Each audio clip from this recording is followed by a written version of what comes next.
What's going on, fishy friends? Rich here, Rich's Fishes. There is some moving and some shaking going on in the fish room.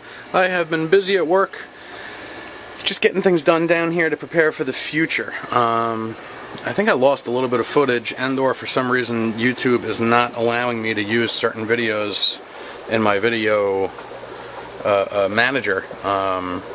I tend to pretty much upload my videos to YouTube and then delete them off my memory card, and then more often than not I will use the YouTube video editor, and it's not allowing me. I can see a couple of videos that are still on my channel, so to say, but I'm not allowed to use them in the editor for some reason. I hope it's just a temporary glitch, otherwise I have a lot of footage I can't use. But part of what I did was clean up this whole corner where there used to just be piles of stuff over here, and added in a bunch of shelving, just for some various non-fish related crap.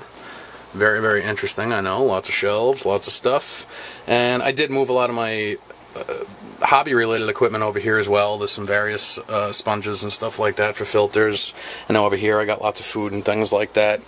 And after I moved all that stuff around, I took down the two shelving cubby units that were over here, and subsequently took down that short wall that was over here. So I'm hoping I can add in another rack and add in some more tanks eventually.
Cubbies left me with a dilemma, because I was only able to move one of them in the room.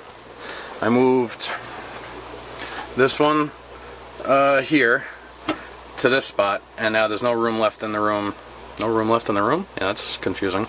There's no space available in my fish room for that other cubby that was over there in that corner.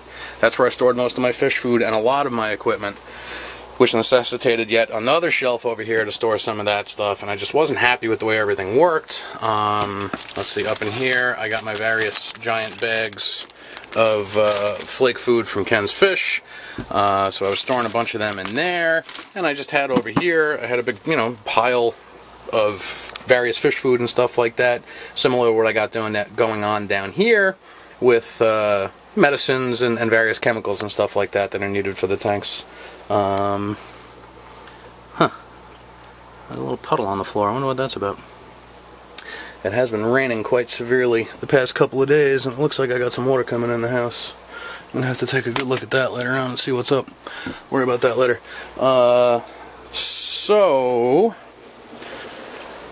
I had to come up with another solution for storing things like fish food and stuff like that. So I thought of these little baskets, which I bought a whole bunch of down there. They're closet-made wire baskets or something like that, made for some kind of closet system. And I was going to hang a bunch over here, but they're not quite wide enough. You can kind of bend them out of the way. So I came up with another idea that I think works very, very well. And I'm probably going to shoot a separate, real quick, short video on that. What I did was I got vinyl gutters that you would use on your house. So I cut them down, and I screwed them right to the front of some of the fish tank racks. And these things perfectly hold bottles of food and stuff like that. They're super flexible, so I can bend them out of the way and fit larger stuff in there. I didn't bother putting end caps on them. In theory something could fall off the side, but as long as I don't stuff them full, that doesn't really matter. And if something falls off the side, no big deal. But now I can feed my fish and put my fish food right in front of it, and the trough, so to say, and I added a couple around the room. I got this one big one over here, I got one over here, which is holding some of the pouch foods and things like that. I got my big bag of freeze-dried Australian blackworms over there, and just all my food can sit in there now, and it's nice and easy to get to. And now I no longer miss having that big cubby system. And now that I got this short wall that was over here out of the way, still got remnants of some sheetrock dust over there, I can go ahead and hopefully add in another rack one of these days. So hopefully I can get some of that lost footage and add that into the end of the video here. And hopefully at some point in the somewhat near future, when I say near future, I'm talking hopefully in the next 12 months, I can find some time to add in a rack and maybe add in some more tanks, and hopefully also get to that auto water change system that I wanted to do, and lots of other stuff like that. Alright guys, comment, rate, subscribe, let me know what you think, and I'll talk to you later.